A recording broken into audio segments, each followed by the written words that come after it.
La crisis humanitaria que se ha generado desde la frontera sur en Estados Unidos, donde la patrulla fronteriza está separando a los niños de sus padres que entran ilegalmente a este país, ha tocado la sensibilidad de toda la sociedad estadounidense a tal grado que los mismos republicanos presionaron al presidente Trump para que cambie esa política xenofóbica y antiinmigrante. Sabiendo que la mayor parte de los menores separados en la frontera son originarios de los países del Triángulo del Norte de Centroamérica, Guatemala, Honduras y El Salvador, la Diaspora News entrevistó en exclusiva al cónsul general de la ciudad de Nueva York, Vicente Chinchilla, quien describió la forma en que la red consular enfrenta esta situación. Bueno, nosotros como red consular en Estados Unidos estamos trabajando en el sentido de darle más bien la gestión humanitaria y la protección consular a todos nuestros connacionales que vienen o que están aquí en Estados Unidos. ¿En qué consiste esto? Nosotros, con una coordinación desde nuestra Cancillería y nuestra embajada en Washington y sobre todo nuestros consulados que están en el sur de Estados Unidos, tenemos una comunicación constante, fluida, para poder tener información de primera mano y así poder brindar apoyo a todos los connacionales. Y en ese sentido, nosotros verificamos todos los datos, por supuesto, los datos que son proporcionados por las autoridades estadounidenses, en este caso ICE, de los centros de detención, los niños que están en el sur, los niños que han sido trasladados a otros albergues, sobre todo aquí en Nueva York, y nosotros tratamos de comunicarnos con las autoridades para tener información de primera mano.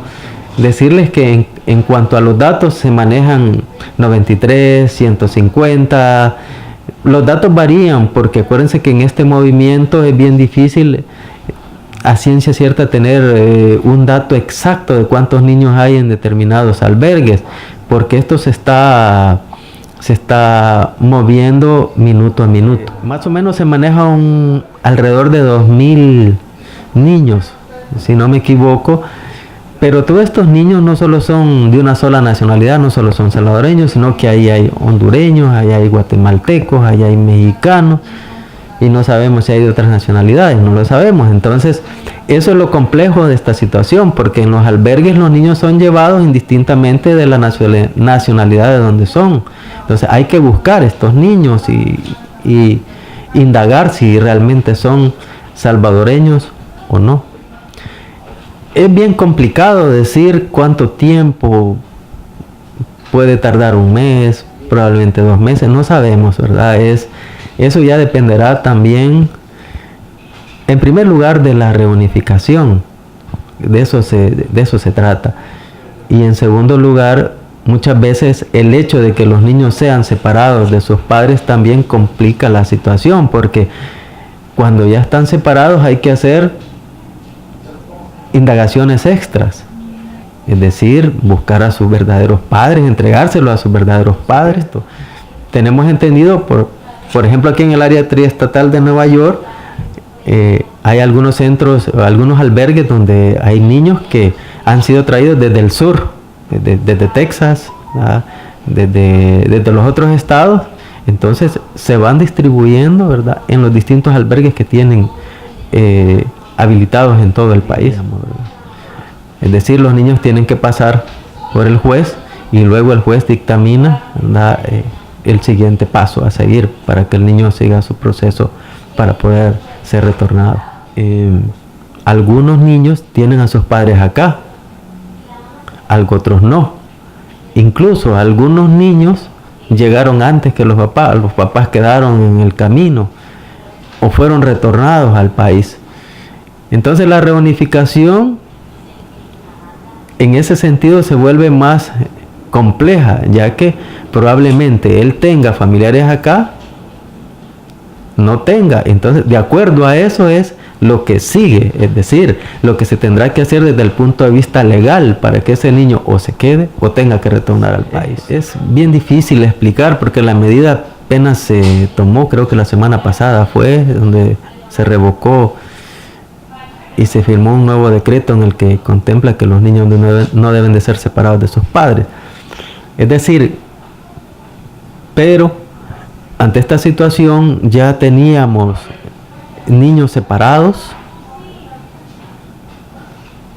luego se firma el nuevo decreto ejecutivo en donde no se deben de separar. Entonces, pero en ese ir y venir también la situación se pone más difícil porque a estos niños, ¿verdad? Estos niños que entraron antes de ese decreto, hay que reunificarlos. Entonces, probablemente exista algún mecanismo más adelante de cómo hacerlo. No está muy claro de cómo se tendrá que hacer ese procedimiento para que los niños vuelvan a su padre. Entonces el ambiente ha quedado así como un poco gris, ¿verdad? No poco, bastante gris diría yo, bastante gris porque ahora significa que hay que reunificar a todos estos niños. Entonces el ambiente sigue un poco tenso, un poco complicado todavía. Siempre hemos dicho que es importante tomar en cuenta que lo que está en juego es la vida misma. No debemos de arriesgar a nuestros niños. No debemos de traer a nuestros niños a sufrir por ese largo camino, desde Guatemala, pasando por México, y que muchas veces no es lo que uno piensa. Es decir, muchas veces estos niños sufren vejámenes, pasan experiencias que van a dejar marcada su vida y no es posible que se esté arriesgando a nuestros niños por una travesía, por una aventura. Y decimos que lo más fundamental en este momento es su vida y no podemos arriesgar lo más precioso que tenemos en este mundo, que es nuestra vida, y los niños no pueden ser, ¿verdad?, arriesgados de esa manera. Sin embargo, es importante aclarar que los niños no vienen por su deseo, sino que vienen por el deseo de sus papás, ¿verdad?